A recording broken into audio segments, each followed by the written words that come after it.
প্রধানমন্ত্রী শেখ হাসিনা বলেছেন, পুরান ঢাকায় কোনোভাবেই কোনো রকম দাহ্য পদার্থের গুদাম রাখা যাবে না।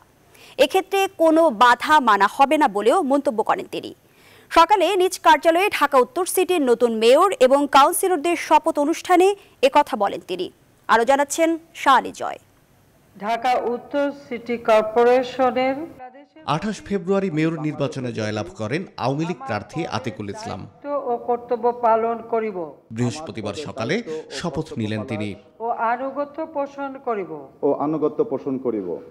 নতুন মেয়রকে শপথ পাঠ করান প্রধানমন্ত্রী শেখ হাসিনা। আমার পদের দায়িত্ব ও কর্তব্য পালন করিব। শপথ নেন নতুন কাউন্সিলররাও। স্থানীয় সরকার মন্ত্রী তাজুল ইসলাম তাদের শপথ পড়ান। শপথ অনুষ্ঠানে নতুন জনপ্রতিনিধিদের উদ্দেশ্যে প্রধানমন্ত্রী বলেন, ভোটের মর্যাদা রক্ষা করতে হবে, নিশ্চিত করতে হবে নাগরিক সুবিধা। বক্তব্যে উঠে আসে সম্প্রতি পুরান ঢাকায় ঘটে যাওয়া ভয়াবহ অগ্নিকাণ্ডের প্রসঙ্গ। সেখান থেকে রাসায়নিক গুদাম সরানোর বিষয়ে সরকারের দৃঢ় অবস্থানের কথা জানান প্রধানমন্ত্রী। এখানে এই ধরনের দাহ্য পদার্থ থাকতে পারবে না, তার জন্য আলাদা জায়গা আমরা খুঁজে দিচ্ছি। তাদের ব্যবসা আমরা নষ্ট করতে চাই না, কিন্তু এখানে গোডাউন হিসেবে তারা যেখানে বসতি সেখানে গোডাউন রাখতে পারবে না।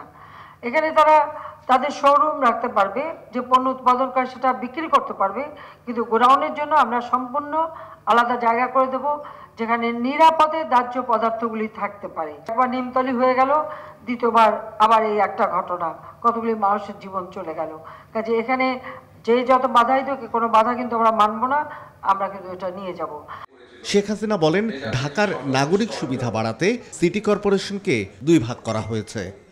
ঢাকা সিটি কর্পোরেশনের জনসংখ্যা এত বেশি যে একজন মাত্র মেয়র দিয়ে সব মানুষের দেখাশোনা করা সম্ভব না।